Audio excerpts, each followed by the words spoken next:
Ryan Seacrest here. When you have a busy schedule, it's important to maximize your downtime. One of the best ways to do that is by going to ChumbaCasino.com. Chumba Casino has all your favorite social casino games like spin slots, bingo, and solitaire that you can play for free for a chance to redeem some serious prizes.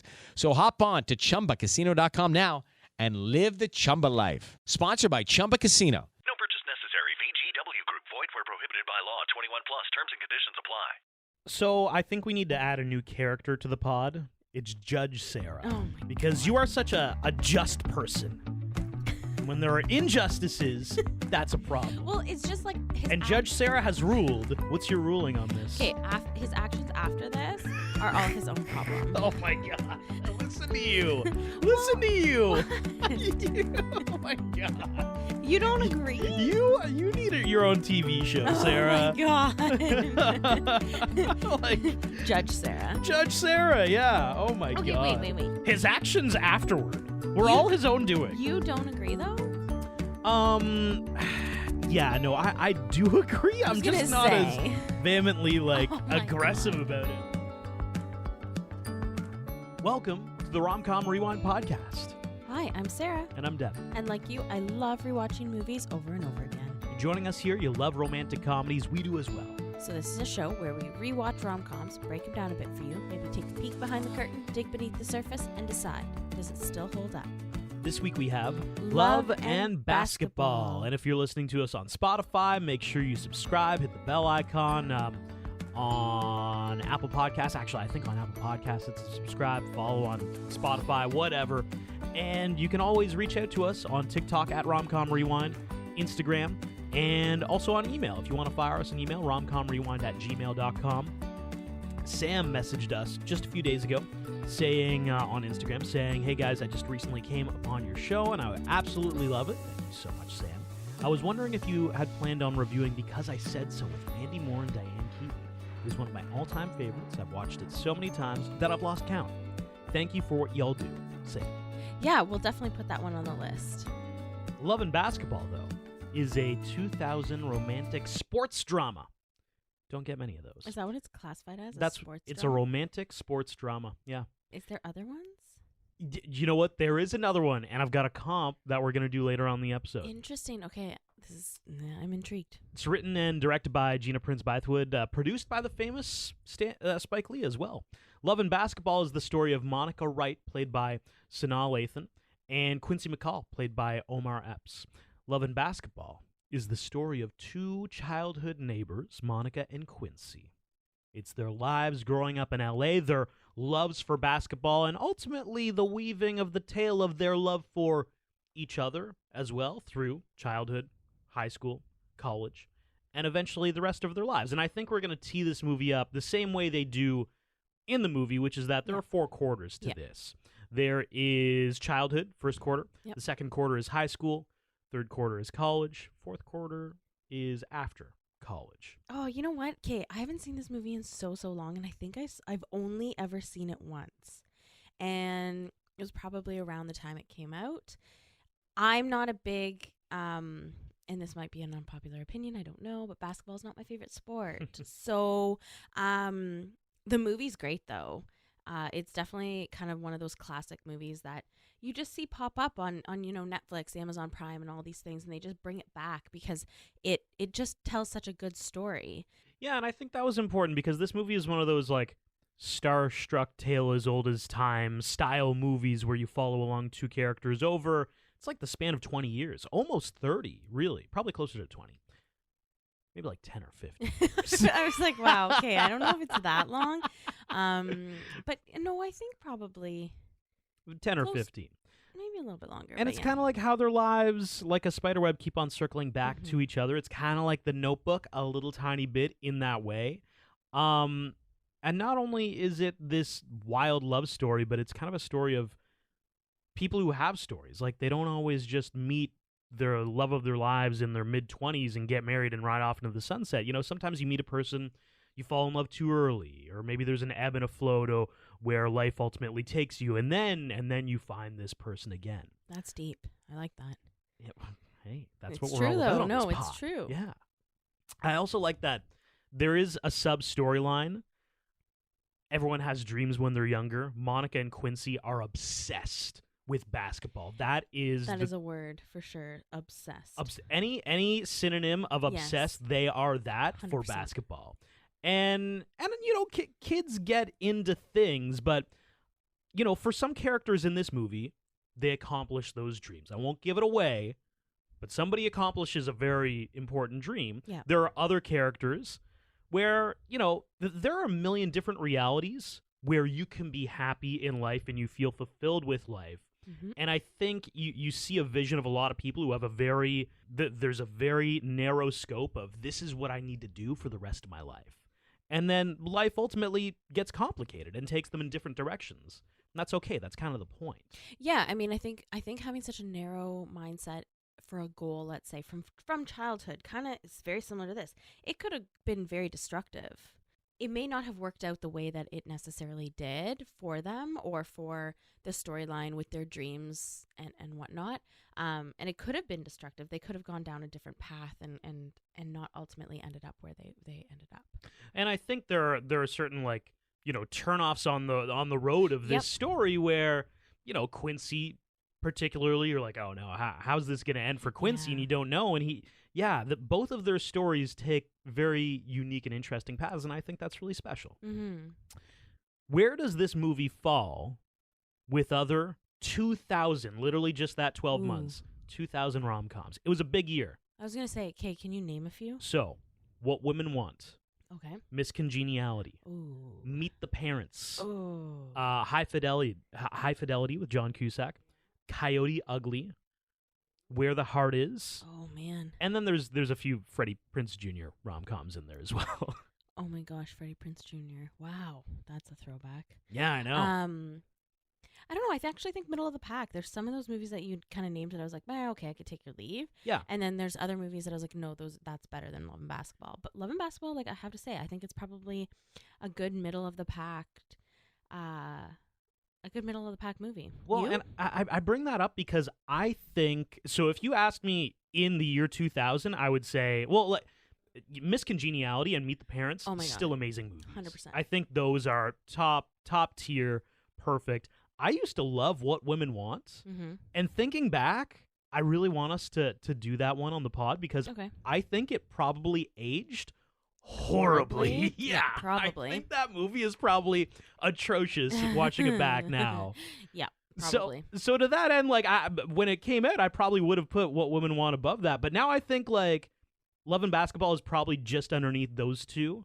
Coyote Ugly, yeah, probably Coyote a Ugly was tie a for good third movie. with Coyote Ugly. Yeah. Yeah, I was going to say, because Coyote Ugly, it wasn't a true rom-com. It was more of a gal's movie, Exactly. right? So whereas Love and Basketball is about basketball and it's about love. It's a rom-com and just has a little bit of a sports twist to it.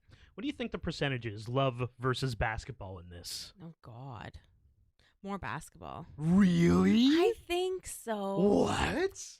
Because I think they would honestly... I think at the beginning half of the movie, it's more basketball. The latter half of the movie is more love. So what's the percentage? Hit me. Maybe it's a 50-50. Oh, 50-50 love I and think basketball? so. Yeah. Oh, yeah, okay. Because at first when I initially said it, I was all about basketball. But then you gave me a second to think. Yeah, I'd say it's like a 70-30 love, 70 basketball, 30. Really? Yeah, I think it's more love than basketball. And that's okay. There's different time periods where they're both willing to give up either. Well, let's learn about some of those time periods now. Yes, okay, let's dive in. With the first quarter of the movie, we meet Quincy and Monica between the ages of, let's say, 10 and 12. Yeah. The scene is Los Angeles, and Quincy and his friends are playing basketball. There's a new boy in town, rolls up to play with them. When Quincy and his friends agree, okay, yeah, you can play with us, that boy is a girl. It's Dun, dun, Monica. dun, it's Monica. She's just as good at playing basketball as them, and actually Quincy has a pretty big chip on his shoulder because his dad plays for the LA Lakers. His dad is Zeke. He's a Isn't he shooting playing guard. the Clippers? No, he's a Laker. Oh, he's Laker. So Quincy kind of thinks he runs the block. He is he's the future basketball god. And Monica kind of gives him the gears. He pushes her down. She cuts her chin, and she continues to have that scar for the rest of the movie. But we do begin to see the beginnings of a bond between Quincy and Monica. They're starting to hang out. There's a little thing where, he asks to be boyfriend and girlfriend or whatever. Yeah, that was funny. You want to be my girl? What do I have to do? I guess we can play ball and ride to school together. When you get mad at me, I got to give you flowers. But I don't like flowers. How about Twinkies? Okay. I think we got to kiss now. For how long? 5 seconds? That ultimately ends in turmoil, but they're bonding. He pushes her down when she basically says, like, I'm not going to do everything you want me to do. And I was like, oh my God, like the 12-year-old boy pushes a 12-year-old girl. Like at that point, you're usually pretty like, don't hurt girls. Yeah, You're you're a guy, right. right? But it was Monica funny. did establish Oh, herself yeah. on the basketball court, so Totally. it's It is Ryan Seacrest here. There was a recent social media trend which consisted of flying on a plane with no music, no movies, no entertainment. But a better trend would be going to ChumbaCasino.com. It's like having a mini social casino in your pocket. Chumba Casino has over 100 online casino-style games, all absolutely free. It's the most fun you can have online and on a plane. So grab your free welcome bonus now at ChumbaCasino.com. Sponsored by Chumba Casino. No purchase necessary. VGW Group. Void where prohibited by law. 21 plus. Terms and conditions apply. it's an interesting thing between the two of them that will continue on for. It is, yes. Yeah. It was a good opening to the movie though. Like it was a fun way to open it. With the, I mean, I think Monica's goal is ultimately to be the first woman in the NBA, right? Yeah. So that goal you kind of do see throughout this movie, and this is her striving to do so, like to get through that glass ceiling, I think it's really important that this story was told from Monica's perspective and not Agreed. from Quincy's perspective. I love that it was told from her perspective. Because even when we see her as a kid, you see her love for basketball, but also you start to see this confused understanding of, oh, but I'm different though. And, oh, nobody thinks I'm going to make the NBA. These boys don't want to play basketball with me, all because I'm a girl. Which is why I think this movie ages a lot better than others, because it deals with a lot of things that were a bit ahead of its time in terms of feminism. Well, and that female athletes are still dealing with, right? Like I 100%. Yeah. I appreciate the take that it was from Monica's perspective, because women today are still fighting to be equally paid the same as men, as professional men. That's a little awkward that, like, this movie from the 2000s, we can be like, wow, what a trailblazing movie. Nothing's changed. That's kind of horrible. Yeah, I mean... We've not done anything to fix this. That's still a problem. I think slowly, hopefully the stick is moving forward. I don't know how fast it is, but, you think of male-dominated sports, like hockey, they've had to create their own program, and in Canada and the US, I mean, their female hockey programs are stellar. They're amazing. You think of football, the NFL, that is the only. I was about to say I all male dominated. Have There's no idea. never. Yeah. I don't even. And correct me if I'm wrong. If there is, that's awesome. But I don't believe that there is something equivalent for women. And it's just this stigma that women aren't as good as men or aren't as strong as men, so they can't play with the guys. And some of that, sure, but women fight to be equals. And it's just unfortunate that the yardstick hasn't been moved further. But I did really appreciate that this movie was done from Monica's perspective, because the struggle is real. The struggle is ongoing. Yes. And that leads us into the second quarter of the movie. So now we've jumped forward to high school. Yeah, so 1988, high school. I believe Monica's in her last year of high school, and she wants to get recruited. All of the players at her level and caliber have already been Recruited to college teams. Yeah, and kind of her goal here is to be recruited. Quincy is also trying to achieve that goal, except he's kind of got it in the bag because of his dad. Like, huge nepotism here, which is hilarious. But he's also a good ball player. Like, I was gonna say Quincy is a good ball player, but we definitely see his dad's in the stands. His dad, it seems like, is trying to become an agent or a head office NBA something. Yeah, it's kind of never really clear. Like, I almost want to put subtitles because he's such a low bellowing voice that you can't always just, like, if it's really, really quiet, you can't always hear what he's saying. Yeah, but the Quincy is Zeke's son storyline is very, very clear. Yes. He seems to be extremely sought after in the college sphere, and in high school, he's the guy on. He's the guy. He is the guy. Yes. Okay. One thing I noticed though, they live next door to each other, Quincy and Monica. Yeah. And it's really, really cute what they do here. Like when Quincy's parents are fighting, that's not cute, but Quincy will go out the window and knock on Monica's window and go and sleep in there because he doesn't want to hear his parents fighting. But I just thought that they just have such an interesting relationship. They're not best friends. They're not at odds with each other, but they're there for each other in a way that no one else is for them. But he is a senior and he's still in a single bed. That is something that I noticed. That's something you noticed? I was like, I gotta write this down because like this is just why is he in a single bed? Why is he in a single bed? And it's funny because the scene previous to this one, his mom is like hounding on him about him bringing home girls. Like, where do they fit in? Like, where do they sleep? I don't think they sleep. I was gonna say there's not much sleeping happening. No, definitely not. Probably, a single bed. You can put two bodies on top of each other. Oh my god, yeah. I guess you can do that really, really well. That's exactly what's happening. 100%, yeah. Oh, yeah. You're adorable. Where are they gonna sleep? I don't Not sound the like issue. a cartoon character. Well, I hope not. Minnie Mouse over here. Oh my god, I am getting over a cold, so I don't sound like myself today. Okay, so then it kind of goes quickly into the last game of the season. This is Monica's ultimate last shot to be recruited by a college. And she does ultimately get recruited, we find out. Yes, we do. She handles her business out there. Yeah. Another key part of the second quarter is the high school dance. Mm-hmm. So one person we haven't talked about is Gabrielle Union. Gabrielle Union's in this. Yeah, she is. She is maybe a little bit of a love interest for Q. Yes. I also want to point out she does not age.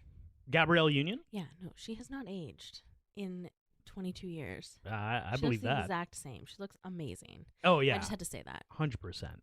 So Q ends up taking Gabrielle Union's character, Shawnee, to the spring dance. Monica takes an older guy. Yeah, one of her older sister's friends from he goes to college. Oh, and we did get a nice little how much did you love this, Sarah? Do you know exactly what I'm talking about? No, I don't. I'm really excited. We had a little glow up oh my God, makeup yes, moment with Monica. Yeah. Even in it, okay, that this might be an offside question, but I just find it funny that even in a really empowering movie, there's still the moment of, but we got to do your hair and give you a nice necklace and stuff, and what happens when we put makeup on you? Oh my God, you're beautiful. I think I mean she looked great. She looked did. fine. I think she looked good before. We still had to she's all that her, Yes. I think it was supposed to be for a moment where, one, you make Quincy's jaw drop, but also the relationship piece with her mom. I think that was kind of what the storyline was there for. Monica doesn't have a great relationship with her mother.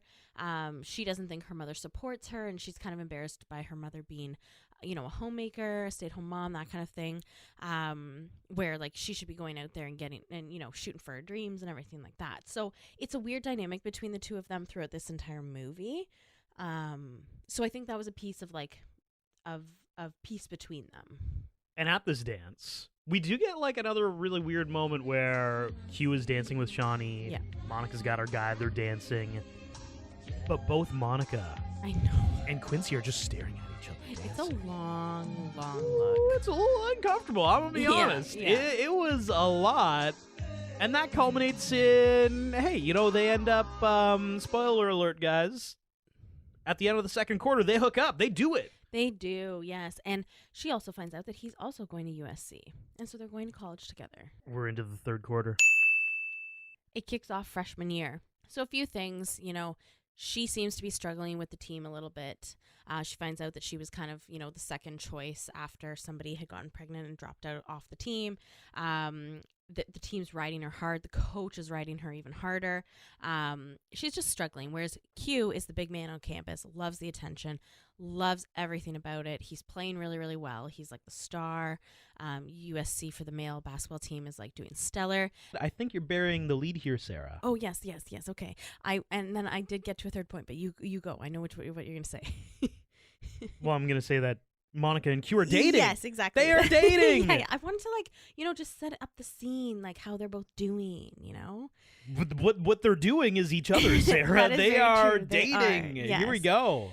Yeah. I actually didn't think that that's where this movie was going to go. That they would just, I thought they were going to go their separate ways and then come back to each other and go their, which happens I was gonna say in a little bit. ultimately do. Yeah, but no, they're full on relationship mode here in the third quarter. Yeah, they are, and like their relationship is really solid, which is interesting when things start to take a turn. So it turns out that Q's dad has been cheating on Q's mom. Yeah. On his wife. She hired an investigator after rumors came out that he had gotten someone else pregnant, and all of these things kind of just start to come out and leak out. And at first Q doesn't believe his mom, and then Q's mom says, no, like, I hired an investigator, and like, look at these pictures. Here's the photos. This is yeah, like proof and everything like that. And Q confides in Monica, as per always, like, their relationship is quite strong and everything. And this is the part where I'm just kind of like, she would never ask you to do this. I knew this was going to be a sticking point. But your expectations of her doing it for you, because it's your ego, your life, your problems, you expect her to drop everything and drop her career and drop her, like, everything for you. So what ends up happening is Q asks her to skip curfew to stay out and talk on the benches. When she says, well, why don't you just come back to my dorm? I'll be in for curfew and we can still talk. He's going through an emotional moment. He is, fair enough, but still, there was an alternative way to handle this, and he didn't. She says, no, like, I can't miss curfew. I'm starting tomorrow, and if I play well, then, this kickstarts my career, essentially. And Hello, it is Ryan, and I was on a flight the other day playing one of my favorite social spin slot games on ChumbaCasino.com. I looked over at the person sitting next to me, and you know what they were doing? They were also playing Chumba Casino. Coincidence? I think not. Everybody's loving having fun with it. Chumba Casino is home to hundreds of casino-style games that you can play for free anytime, anywhere, even at 30,000 feet. So sign up now at ChumbaCasino.com to claim your free welcome bonus. That's ChumbaCasino.com and live the Chumba life. No purchase necessary. VGW Group. Void where prohibited by law. See terms and conditions. 18+. he basically just takes that as she has no time for him, she doesn't care about him, and she has everything better in her life to do. So I think we need to add a new character to the pod. It's Judge Sarah. Oh my Because God. you are such a just person. And when there are injustices, that's a problem. Well, it's just like his And Judge Sarah has ruled. What's your ruling on this? Okay, his actions after this are all his own problem. Oh my God! Listen to you. Listen to you. Oh my God! You don't agree? You need your own TV show, Sarah. Oh my God. Like Judge Sarah. Judge Sarah. Yeah. Oh my Okay, God. wait. His actions afterward were You- all his own doing. You don't agree, though? Yeah, no, I do agree. I was I'm just gonna not say. as vehemently like Oh my aggressive God. about it. Like, yeah, he should have just. She gave him an option. Like, listen, I gotta go back to my dorm. Give me a call when Yeah. like I'm gonna be there in like 15 minutes. Just give me a ring. We can keep talking. He needed somebody in that moment, though. He needed her there. She gave the option for him to come back to her dorm, though. Like, the option was still for her to be there. Just for the walk. That was it. No. Yeah, it was just for the walk, and then Oh, I understood it as, like, he was going over to her like, dorm Nah. to continue talking. Nah. Oh, this changes things, No, doesn't it? it doesn't change We have anything. new evidence No, it doesn't for change the no, defense. it doesn't change anything. I don't think he would have been allowed in her dorm. It was just for the walk. Well, where do they have sex then? Yeah, but it's after curfew is what I'm saying, right? Oh. They Okay, well, have sex before curfew, Sarah. in her dorm, though. Yes. But after curfew, guys got to get gone. So she was like, walk me back and then just give me a call. Oh. Regardless, that doesn't matter. It doesn't Okay. change anything. The ruling has It been does made. not change anything. His actions afterwards. Good for Monica. She starts the game. She plays awesome. And the coach basically says, like, you're up. This is my best scene. Yeah, this is my best scene. When Monica's coach at USC tells her she will be the starting point guard moving forward, I want to shake things up. And Monica is not necessarily pleased. And the coach is like, what's your deal? And Monica says, you're always riding me. I got the impression you didn't like me. And I love this because this is true in so many different scenarios. It's a very transferable thought process. The coach says, I only yell at you because you have potential. When I stop getting on you and when I stop caring about you, that's when you should be worried. And I think that's such a transferable, like that happens in so many different ways, and especially in sports. Agreed. If the coach is not like concerned with what you're doing, if you're not doing your job, you're probably not going to have your job for much longer, or you're going to be on the bench for the rest of your life. Yeah. And so Q plays in his college game that night too, and he plays awful. I don't know if they lose or they win. Regardless, he does not. They lost. They lost. Okay, he has a terrible game. He's just kind of falling apart a little bit. I think he's having some major emotional issues with learning his dad. You know, his idol, his hero is really not all he is cracked up to be. Well, and I think his love for basketball is probably tied a little bit to his love for his dad. Yeah. So it might be a little bit of an identity crisis, like my dad isn't the hero I thought he was. So he's a little bit lost on the game. Yeah, and they go to an after party. So both teams, USC teams, they go to an after party, and he's already been drinking, and he isn't in the best of moods. And Monica sees him at the party talking to another girl, and it was like, what the heck? Like, what is happening? Hey, they're just talking.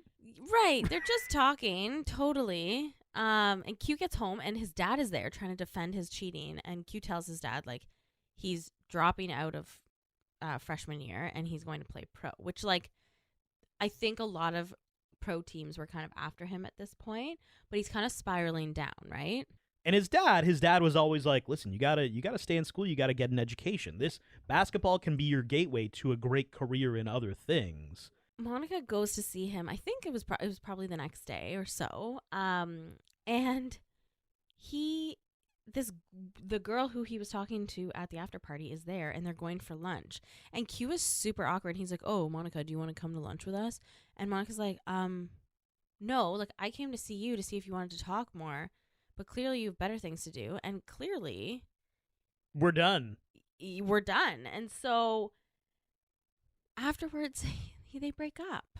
Yeah, I just want to throw a quick thing in there. Yeah. Monica walks into Quincy's place in college. There are two dudes on the couch playing video games.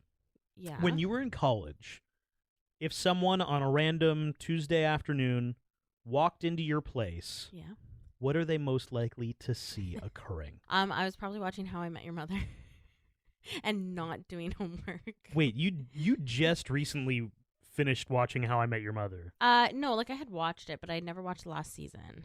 So you fully rewatched the entirety of How I Met Your Mother? Yes. And that's what you were doing in college, too? Yeah. Or I was sleeping. I slept a lot, and then I would go out. Oh, my God, you're so boring. How I'd go out boring at were night. you in I would college? go out at night. If I came over to your place, what are you doing? Sleeping?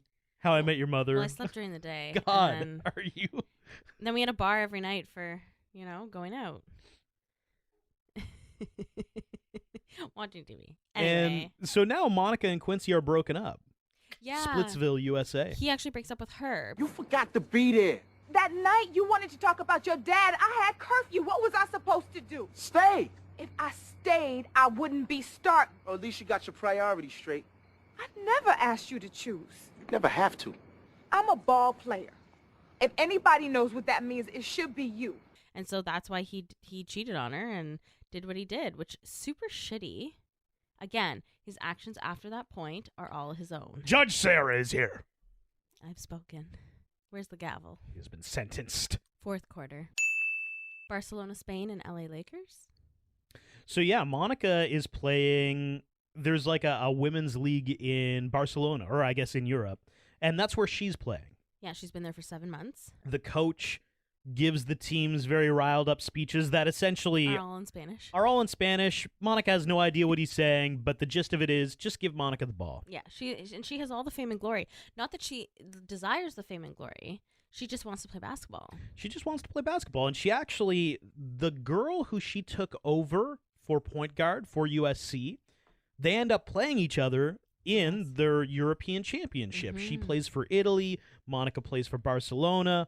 Monica ends up winning, but we do get a really nice moment where they both go out to dinner together. Yes, yeah. And I think this part's important, based on like something that we were talking about earlier, because Monica was kind of like, I'm not totally in love with being here in Spain playing basketball. Like, I kind of want to be home. And the duality is that she absolutely loves it.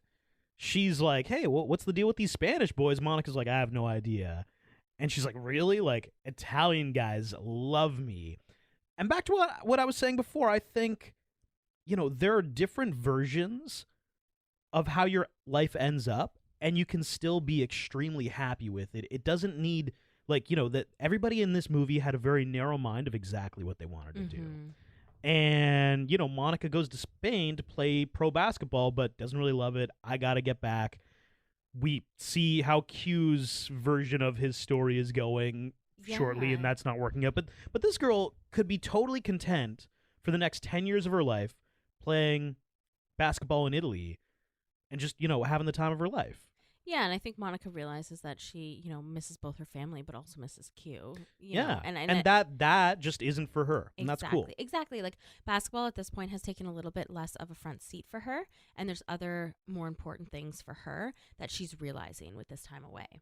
So Q is with the LA Lakers after not finishing college, and he's really been bouncing around teams, and this is his last team that we see him with. Well, and that's always a bad look for a guy who's been in the league for a few years, and he's bounced around that many times. Yeah, he hasn't found a home yet. Yeah. And this game, he seems to be turning it around. He, makes some moves and makes some good baskets, and then he lands on his knee and he tears his ACL, which can be career-ending. I was gonna say ACL is minimum, 10 months maybe.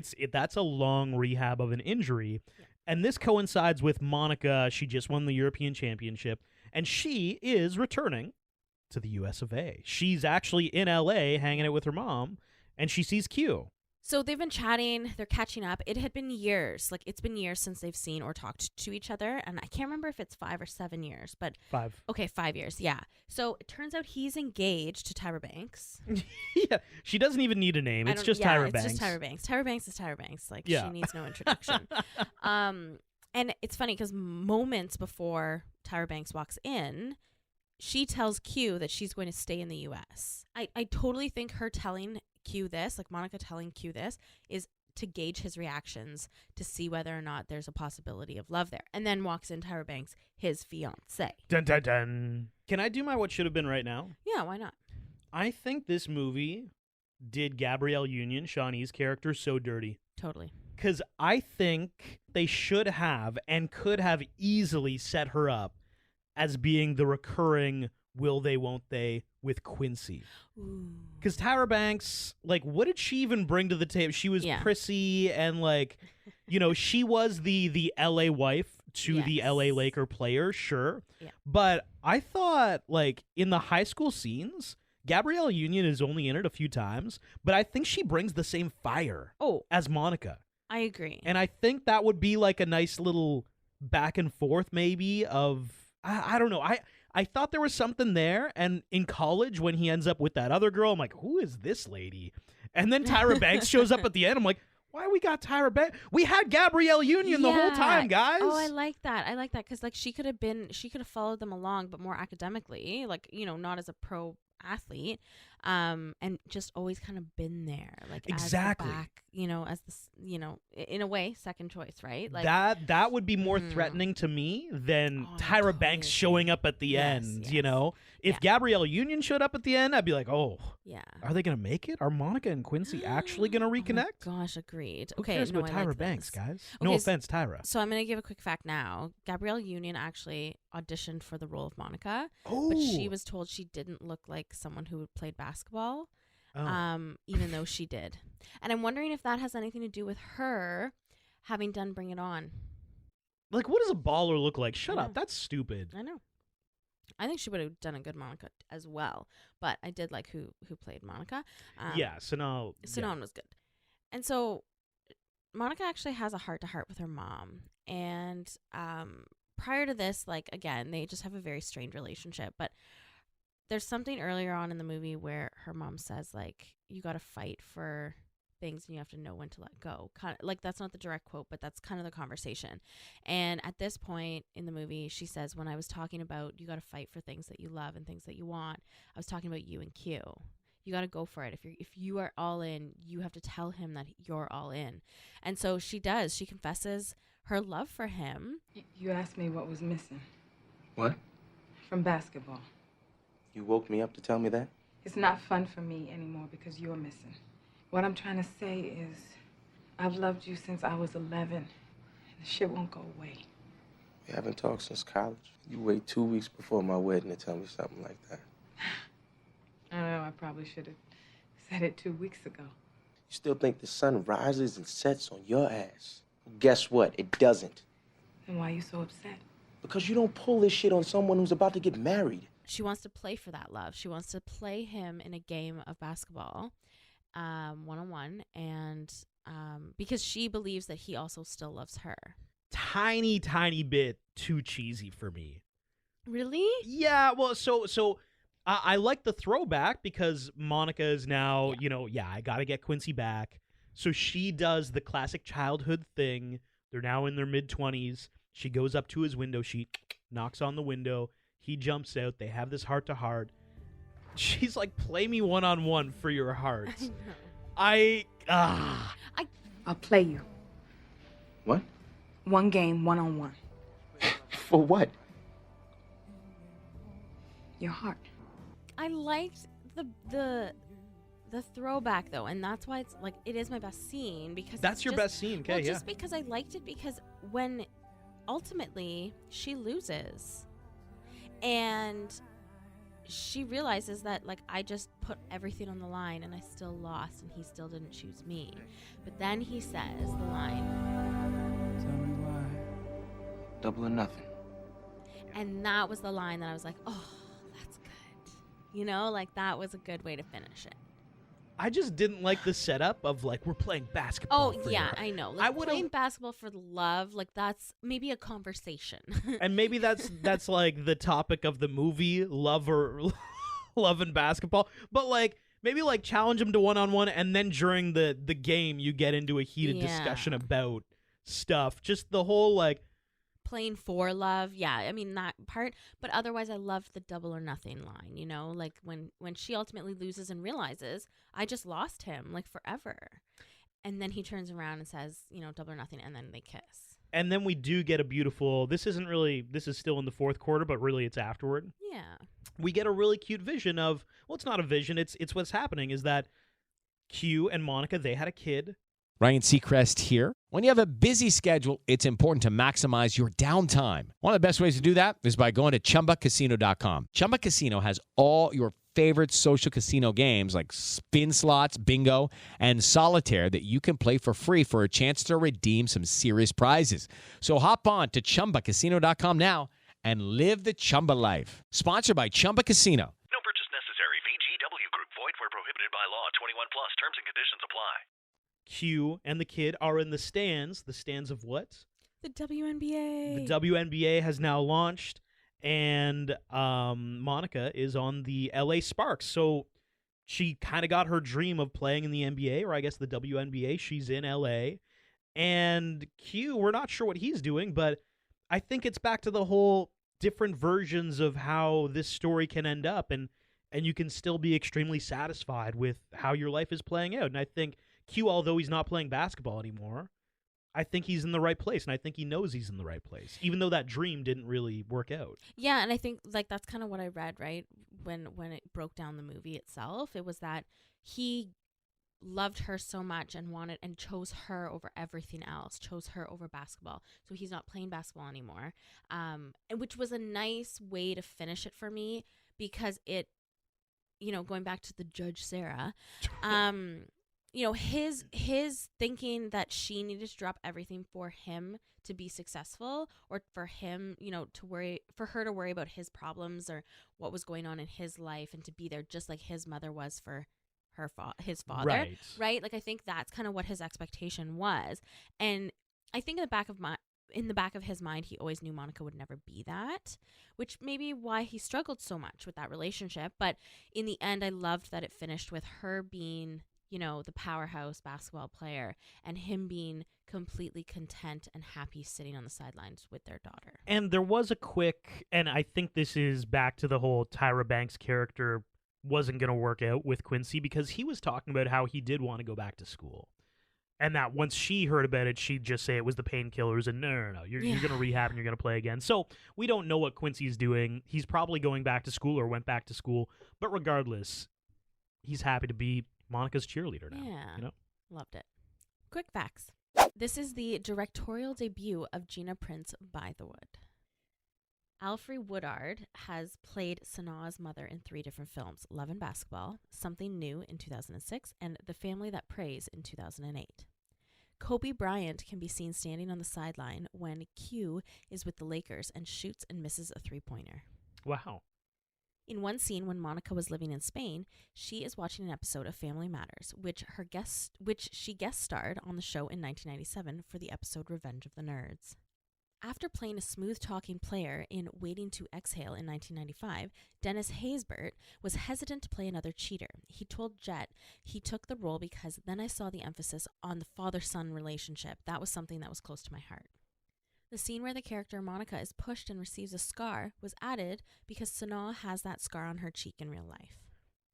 Gina, the director's script, sparked a bidding war after a reading at the Sundance Institute, with Spike Lee's production company, 40 Acres and a Mule, winning out. Nike sponsored Love and Basketball, which saved Gina, the director, from having to spend money. She also suggested that the company began making dresses after Gabrielle Union's iconic line in the film, "Damn girl, I didn't know Nike made dresses."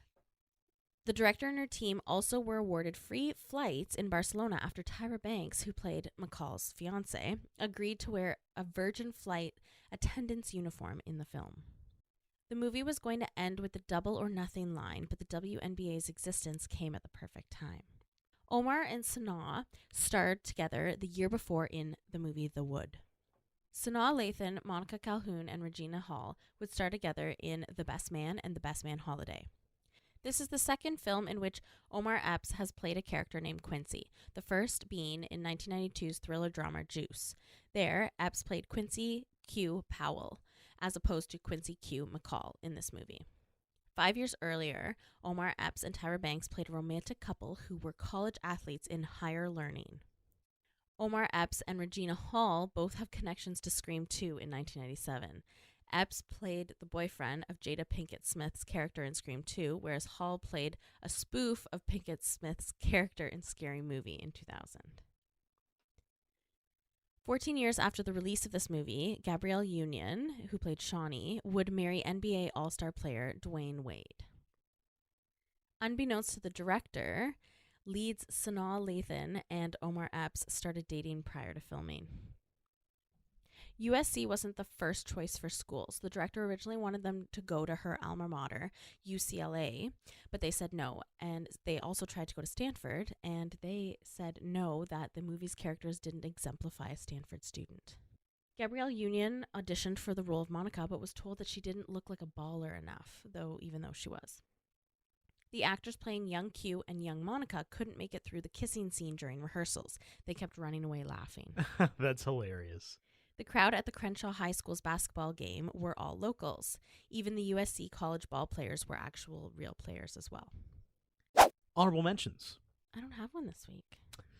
It's got to be Gabrielle Union. Ooh, yeah, Come on. right. You know what? This movie does have a lot of very high profile actors in like sideline roles, like Alfre Woodard, Dennis Haysbert, Harry J. Lennox. There's so many.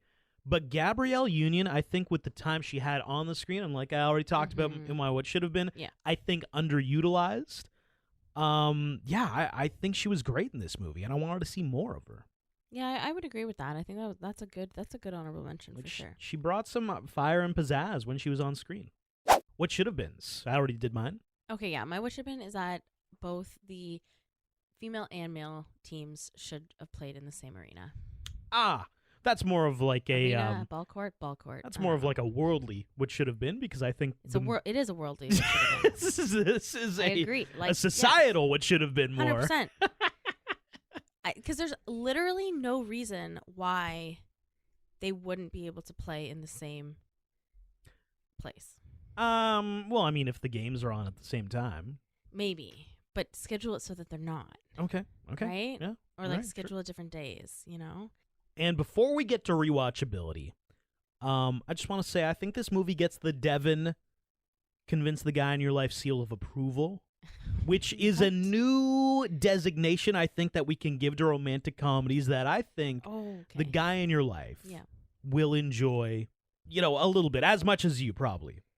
Okay, do you think that they would enjoy this movie more than Fever Pitch? Ooh, yes. I think they would. Okay.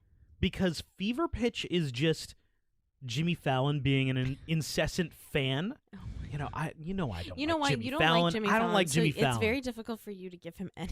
But this one is like real sport. Like these people are playing actual games as opposed to a guy watching people play games. So here's the comparison. And this is what you want to say to the person in your life. Okay. It's basically basketball for the love of the game. It's a great movie. Kevin Costner. It's raw. It's real. It's more of a story of like psychologically how does life, love, and sport, how does all that collide in one? That might be a romantic comedy for the love of the game. For love of the game. Yeah, I feel like you could write sports Hallmark cards.